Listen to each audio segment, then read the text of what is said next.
नमस्कार, बहुत स्वागत है आपका डेली 24 भारत में। मैं हूं आपके साथ अनीता शर्मा। शुरुआत करते हैं उत्तर प्रदेश की बड़ी खबरों से।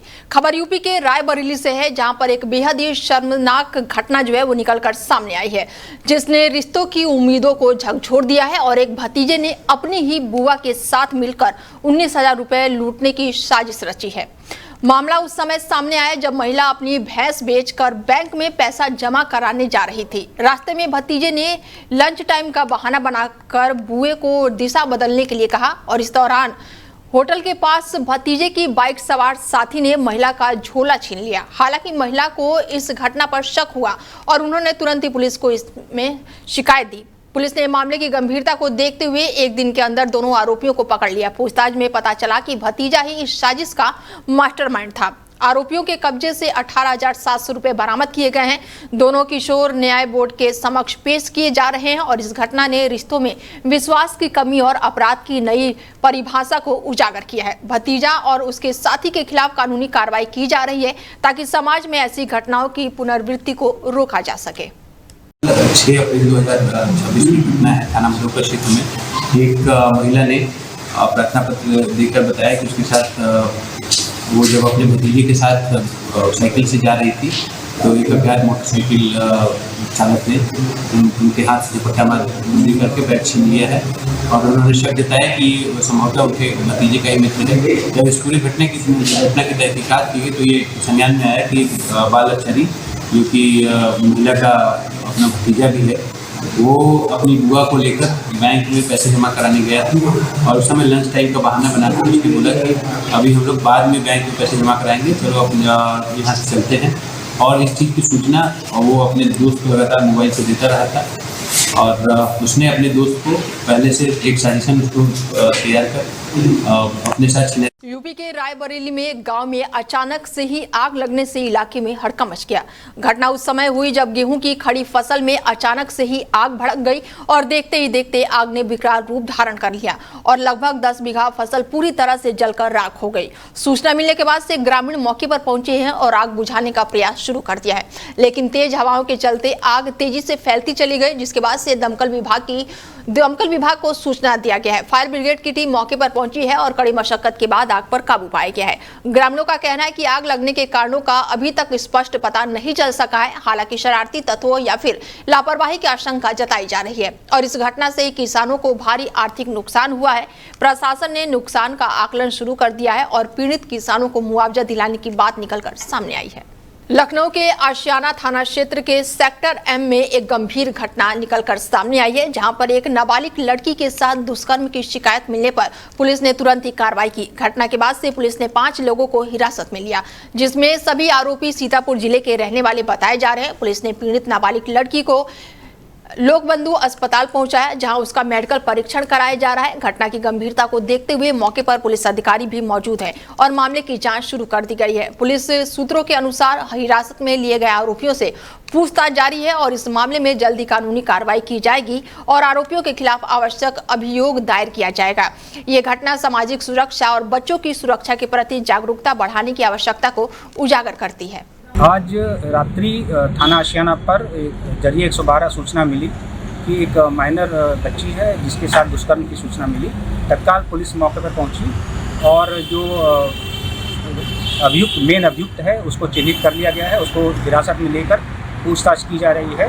मौके का निरीक्षण फॉरेंसिक टीम के साथ किया जा रहा है। साक्ष्य संकलित किए जा रहे हैं। परिजनों से तहरीर ली जा रही है और अग्रिम विधि कार्रवाई पर चलेगी। आज अमेठी जिले में 2027 की जनगणना पूरी तरह से हाईटेक तरीके से होगी। जिलाधिकारी ने इस संबंध में संबंधित अधिकारियों के साथ बैठक की है और डिजिटल जनगणना की तैयारियों की समीक्षा की है और इस बार सर्वे मोबाइल और टैबलेट के जरिए किया जाएगा। जिलाधिकारी ने जिले को छोटे छोटे ब्लॉकों में बांटकर कार्य योजना तैयार की है।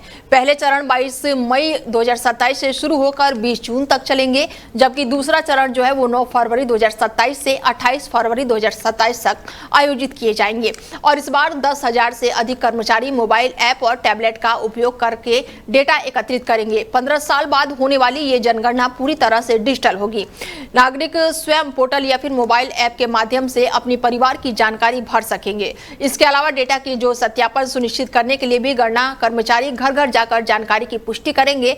जिलाधिकारी ने कहा है कि डिजिटल प्रणाली से कार्य की पारदर्शिता और डेटा को सटीकता जो है वो बढ़ेगी। प्रशासन ने सभी अधिकारियों और कर्मचारियों को समय पर तैयारी पूरी करने के निर्देश दिए हैं।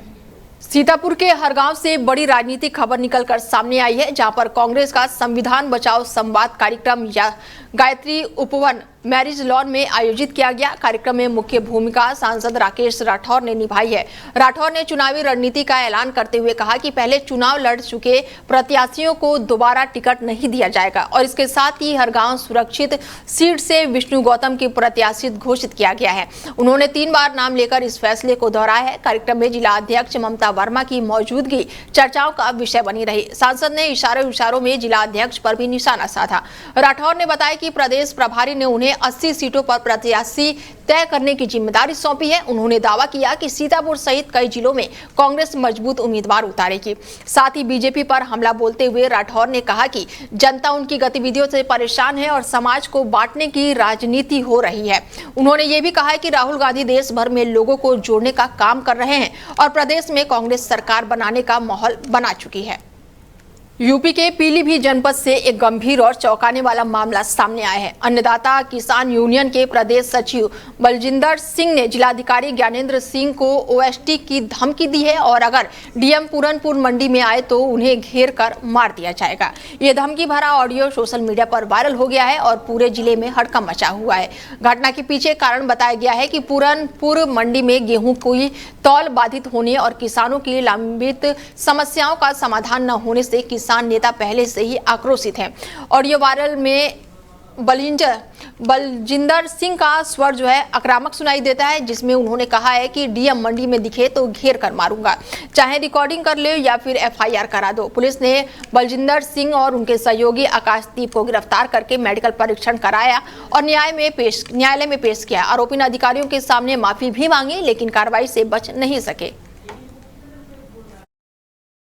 कल दिनांक 6 अप्रैल को शाम लगभग 5:30 बजे श्रीमान डीएम महोदय जनपद पीलीभीत के सीयूजी नंबर पर एक कॉल आई। उस समय डीएम महोदय के एक आवश्यक मीटिंग में होने के कारण उनके आशुलिपिक द्वारा वह कॉल रिसीव की गई। कॉलर द्वारा स्वयं का परिचय बलजिंदर सिंह पुत्र चंचल सिंह निवासी गांव मुझाकलां थाना पूरनपुर के रूप में दिया गया तथा फोन पर स्वयं को किसान नेता बताते हुए श्रीमान डीएम महोदय के लिए अपमानजनक शब्दों का प्रयोग किया गया तथा श्रीमान डीएम महोदय के साथ मारपीट करने तक की धमकी दी गई।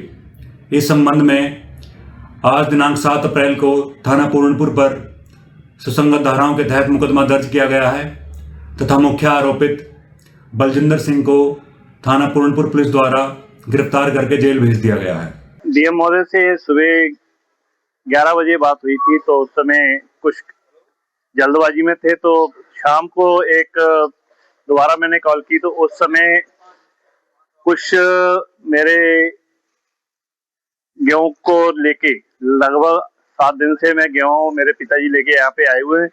इसको लेके मैं बहुत गुस्से में था, तो मैंने डीएम साहब से कोई वार्ता करी, तो वार्ता में कोई अपशब्द अगर मैंने निकाला हो अपने मुंह से तो उसके लिए मैं क्षमा। पीलीभीत के जिलाधिकारी ज्ञानेंद्र सिंह ने पुलिस अधीक्षक सुकृति माधव के साथ पूरनपुर मंडी में स्थापित गेहूं क्रय केंद्रों का औचक निरीक्षण किया।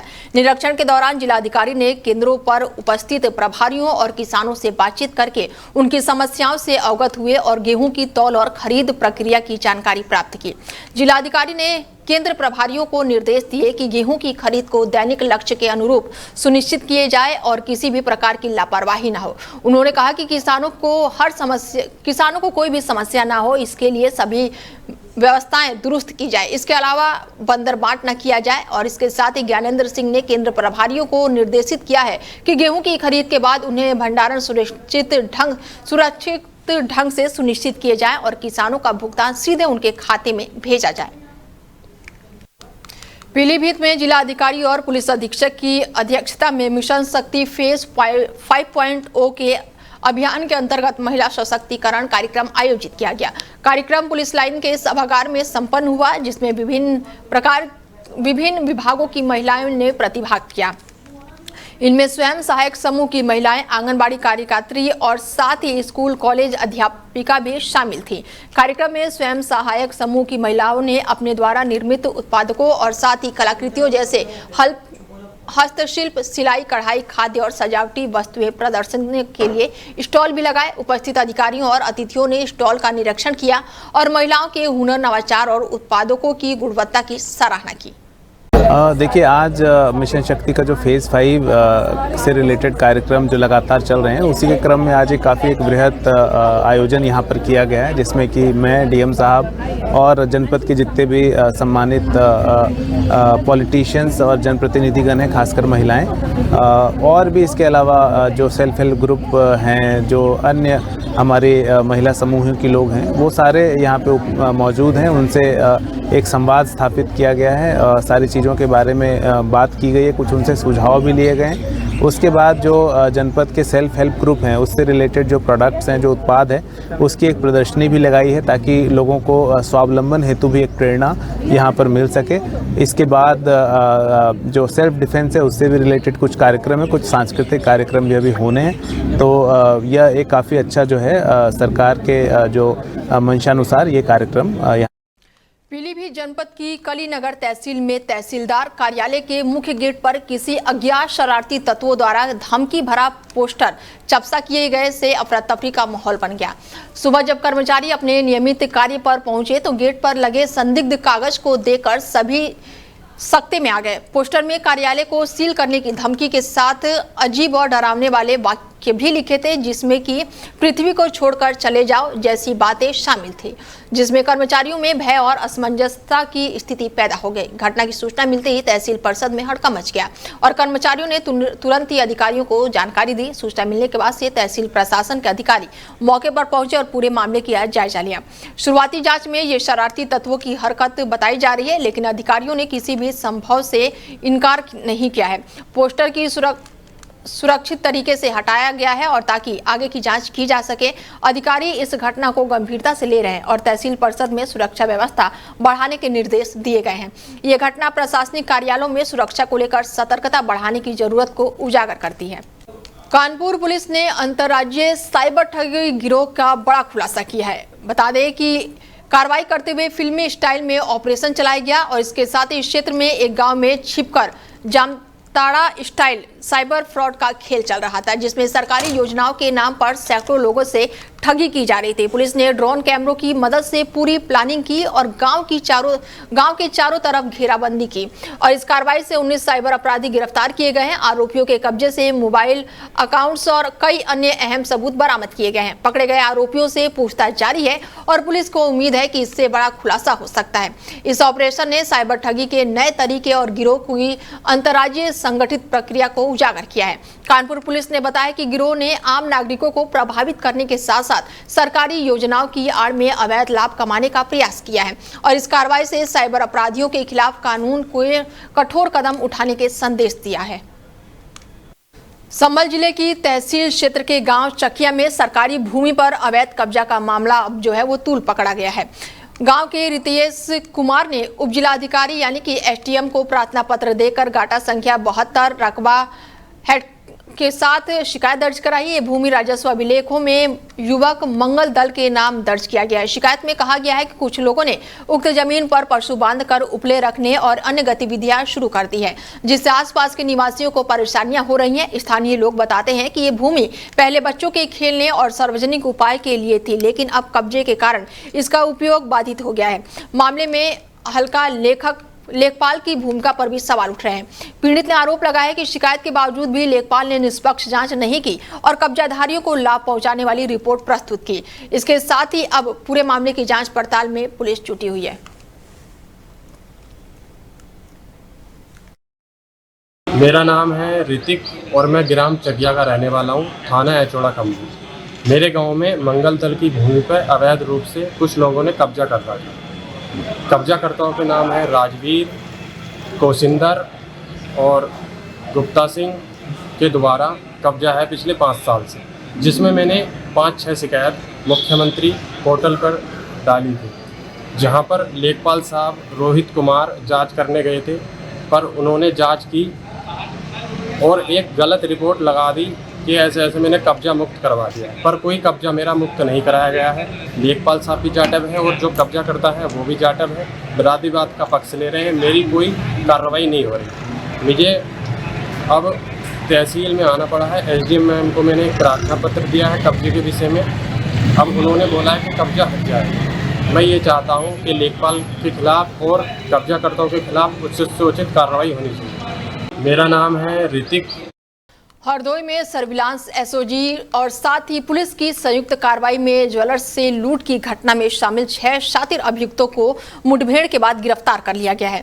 गिरफ्तार अभियुक्तों में से 3 के पैर में गोली लगी है, जिनका इलाज मेडिकल कॉलेज में चल रहा है। पुलिस ने आरोपियों के कब्जे से 24,000 से ज्यादा रुपए जो हैं वो नकद बरामद किए हैं। 2 मोटरसाइकिल, 8 मोबाइल फोन, सोने चांदी के आभूषण और अवैध शस्त्र बरामद किए हैं। सर्विलांस और SOG टीम लगातार आरोपियों की तलाश में जुटी हुई थी। सूचना मिलने पर पुलिस ने बड़ी कार्रवाई करते हुए और घेराबंदी करके मुठभेड़ के बाद से सभी 6 आरोपियों को धर दबोचा है। अपर पुलिस अधीक्षक पश्चिमी ने गिरफ्तार अभियुक्त शातिर किस्म के अपराधी हैं और इनके आपराधिक इतिहास की जांच की जा रही है। बरामद सामान जो है लूट की घटना से संबंधित है और आरोपियों के खिलाफ लगातार कार्रवाई आगे भी जारी है।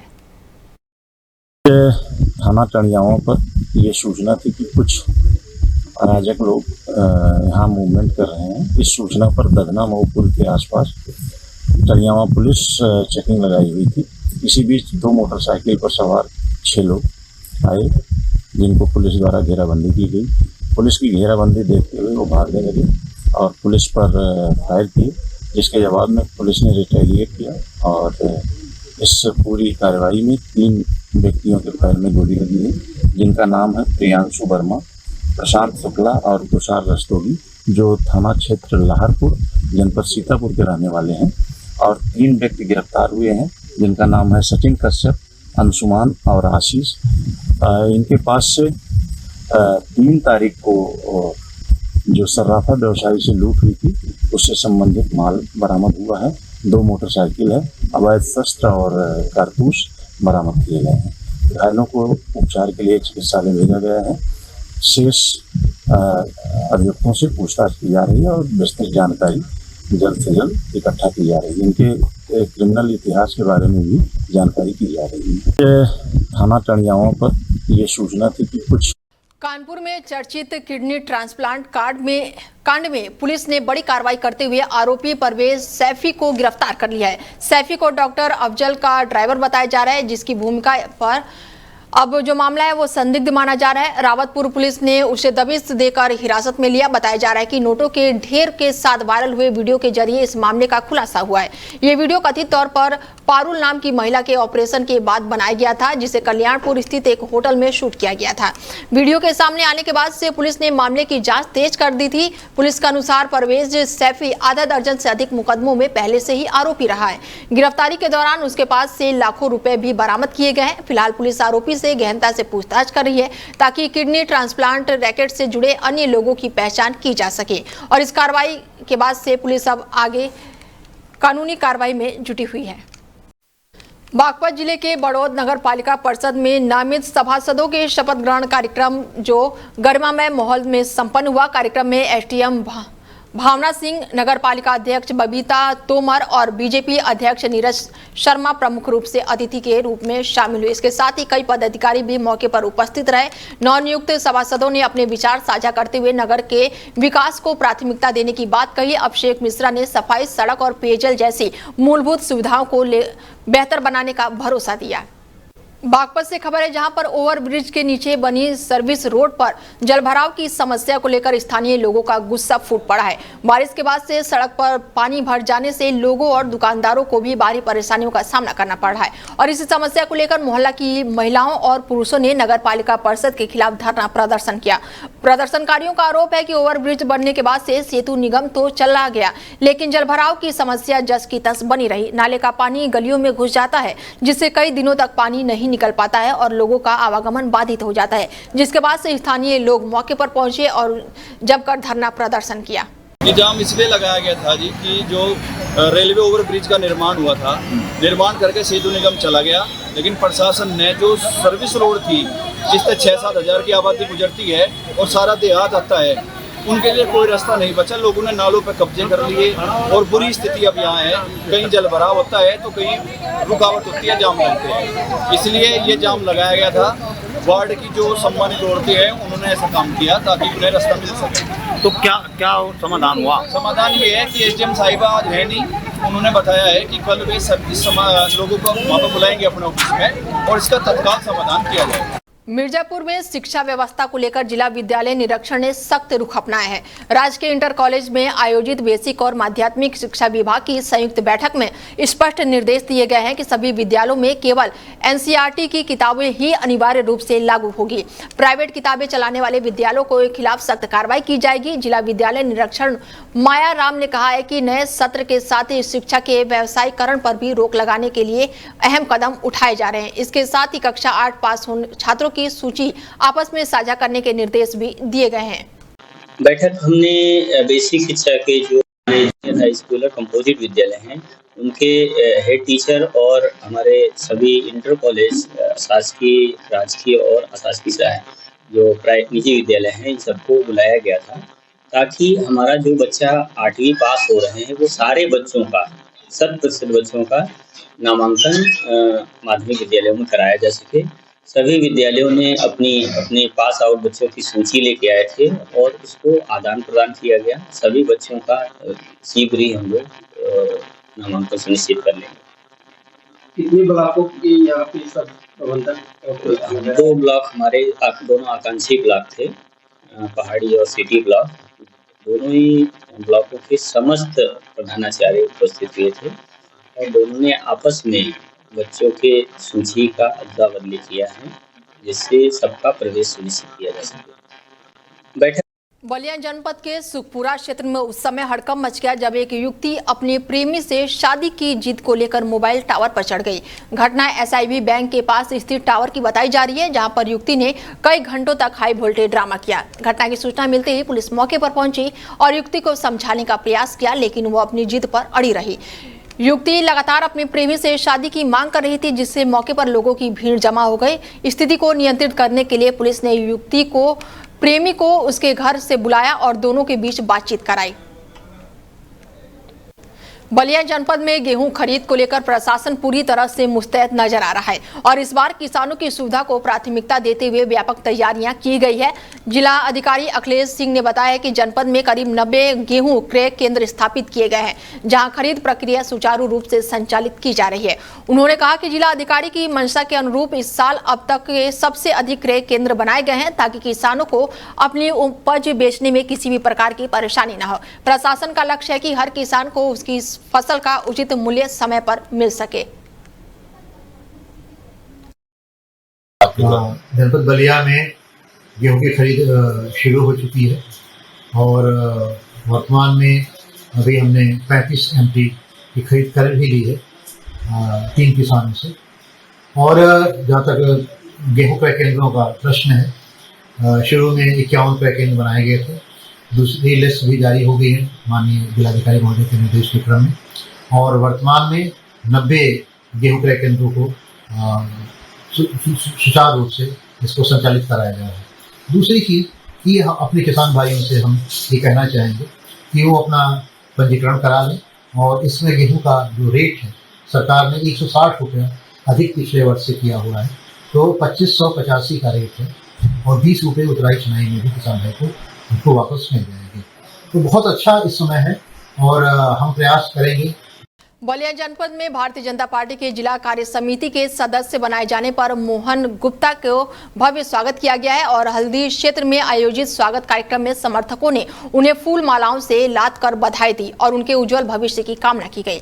इस अवसर पर अधिवक्ता केशव नारायण पांडे, सुनील सहित कई गाँव के ग्रामीण भी मौके पर मौजूद रहे। सभी ने मोहन गुप्ता के संगठन के सकारात्मक कदम बताया है। मोहन गुप्ता ने अपने समर्थकों का आभार व्यक्त करते हुए कहा कि पार्टी की नीतियों को जन जन तक पहुंचाने के लिए पूरी निष्ठा के साथ काम करेंगे। ये हमारे पूर्व जिला पंचायत सदस्य और जो हमारे गार्जियन आदरणीय मोहन प्रसाद गुप्ता जी को भारतीय जनता पार्टी के जिला कार्य समिति सदस्य बनाया गया था, मनोनीत किया गया था। इसके उपलक्ष्य में आज हम सभी नौजवान साथी एक कार्यक्रम रखे थे इनका स्वागत समारोह का उसी कार्यक्रम में आज राम लखन बाबा के स्थान पर हम लोग एकत्रित हुए हैं। अब आगे का किस तरह का इनका कदम होगा, कैसा आप लोग इनसे उम्मीद करते हैं? ऐसा है कि देखिए, ये हमेशा से खुद ही जो है जमीन से जुड़े नेता हैं और हरदम कदम में कदम मिलाकर चलने का काम करते हैं। ये तो समझ लीजिए कि कम से कम हजारों लड़कों के भविष्य दिए हैं, नौजवानों को रोजगार के लिए जो संकल्पित कराते हैं, पढ़ाते हैं और शिक्षा के क्षेत्र में एक अलग जगाते हैं। पूरे शीर्ष नेतृत्व का मैं धन्यवाद देना चाहता हूं, क्योंकि जिला कार्य समिति में हमारा नाम आया है और सबके सहयोग से ही ये कार्य हुआ है। और जितने लोग हमारे स्वागत में यहाँ मौजूद हैं वो हमारे सभी छोटे भाई हैं। इन्हीं के बदौलत आज जो भी मिला है इन सबका सहयोग है, इनका ही सहयोग और हमारे जितने भी यहाँ पे गार्जियन यहाँ पे एकत्रित हुए हैं उनका आशीर्वाद की देन है कि और हमारे जिस प्रांगण में ये कार्यक्रम हो रहा है यही हमारे आराध्य देव हैं। राम लखन बाबा के आशीर्वाद से ही ये कार्य संभव हुआ है। तो वहीं बीघापुर चौराहे पर एक दर्दनाक सड़क हादसा सामने आया है, जहां पर नशे की हालत में एक कार चालक ने खड़ी वैगनार पर जोरदार टक्कर मार दी। जानकारी के अनुसार कार नंबर यूपी 32JC 1177 के चालक सुजीत साहू ने शराब के नशे में वाहन चलाते हुए नियंत्रण खो दिया और सड़क किनारे खड़ी वैगनार में टक्कर मार दी। बताया जा रहा है कि कार जो है सोनू चौकीदार के घर के बाहर खड़ी थी और टक्कर इतनी जोरदार थी कि कार पूरी तरह से क्षतिग्रस्त हो गई, जिसके बाद से पुलिस मौके पर पहुंची और आगे की कार्रवाई शुरू कर दी। लखनऊ से खबर है, जहां पर मारपीट का वीडियो सोशल मीडिया पर तेजी से वायरल हो गया है। वीडियो में दो पक्षों के बीच जोरदार झड़प और हाथापाई दिखाई दे रही है, जिससे स्थानीय लोगों में चिंता की स्थिति पैदा हो गई है।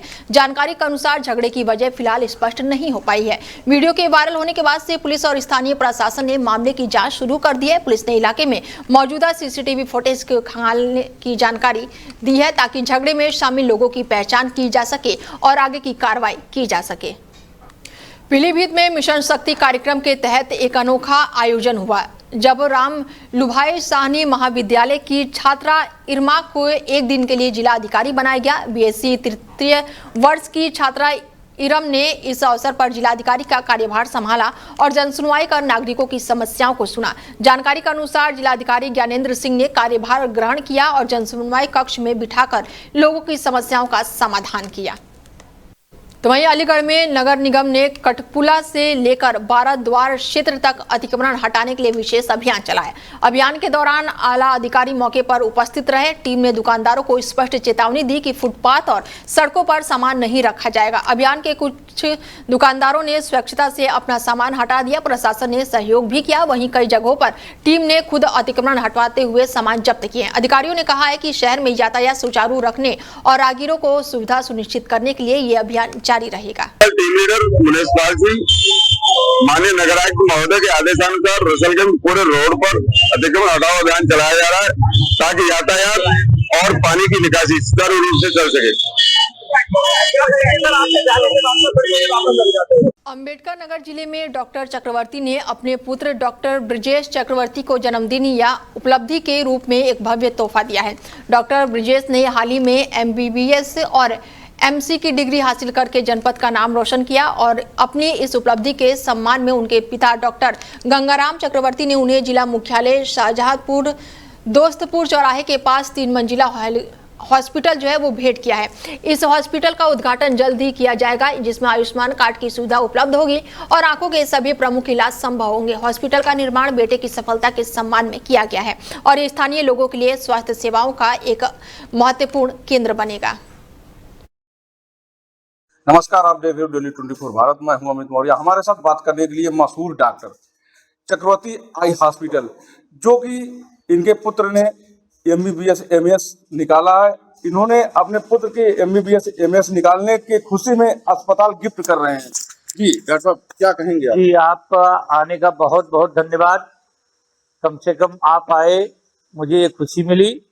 मैं ये कहना चाहता हूँ, जो ये अस्पताल बनाया हूँ मैं अपने बच्चे के लिए, जो आई सर्जन है, और 7 तारीख को उसका रिजल्ट आया। वो पूर्ण रूप से डिग्री प्राप्त किया MS की, और अब तक उसने लगभग तकरीबन 140-45 ऑपरेशन उसने मोतियाबिंद का सफल किया है और मैं अस्पताल उसको गिफ्ट कर रहा हूं। 1 महीने के अंदर मैं आयुष्मान भारत और सारी सुविधाएं यहाँ मुहैया कराना चाहता हूं और ये चाहता हूं कि वो बच्चा मेरा जनता की सेवा करे। जिले का नाम रोशन किया, क्या कहेंगे आप? जिले का नाम रोशन किया। मैं बहुत बहुत अपने जनता का आभारी हूँ। सबकी दुआएं मेरे साथ है। मैं बुजुर्ग माताओं बहनों एवं अंबेडकर नगर की जनता का ऋणी हूँ कि उन्होंने मेरा सहयोग किया और इस लेवल तक पहुँचाया कि आज 2 बेटे मेरे आई सर्जन हुए, डॉक्टर विजय चक्रवर्ती और डॉक्टर ब्रजेश चक्रवर्ती। युवाओं को क्या संदेश देना चाहेंगे आप? मैं संदेश ये देना चाहूँगा कि सब लोग मेहनत और लगन से अच्छी तालीम दें, बच्चों को पढ़ाएं लिखाएं ताकि वो नाम रोशन करें और मेहनत और लगन से जो बच्चा पढ़ेगा वो एक दिन लक्ष्य को प्राप्त करेगा और अपने माँ बाप की नाम रोशन करेगा। धन्यवाद। अम्बेडकर। खबर यूपी के कौशाम्बी से है, जहां पर जिला अस्पताल की बदहाल व्यवस्थाओं पर हाल ही में एक वायरल वीडियो ने सवाल खड़े कर दिए हैं। वीडियो में देखा जा सकता है कि एक युवक एक बुजुर्ग मरीज को कंधे पर उठाकर अस्पताल के भीतर ले जाता है, क्योंकि वहां पर जो सुविधाएं हैं वो बेहद ही कम है। स्थानीय लोगों का कहना है कि अस्पताल की व्यवस्थाएं सुधारने का कोई भी प्रयास नहीं दिख रहा है।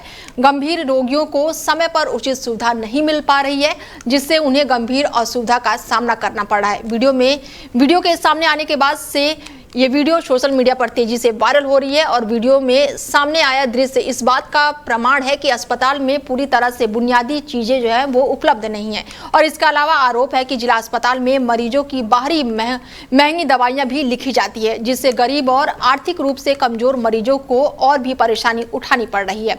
अस्पताल की इस स्थिति को लेकर जनता में नाराजगी है और प्रशासन से तुरंत ही सुधार की मांग की जा रही है। स्थानीय स्वास्थ्य अधिकारी ने मामले की जाँच कर रहे हैं और लेकिन लोगों का कहना है कि यदि जल्द सुधार नहीं किया गया तो जिला अस्पताल की बदहाली लगातार सवालों के घेरे में रहेगी। फिलहाल बुलेटिन में मेरे साथ इतना ही। दीजिए इजाजत। नमस्कार।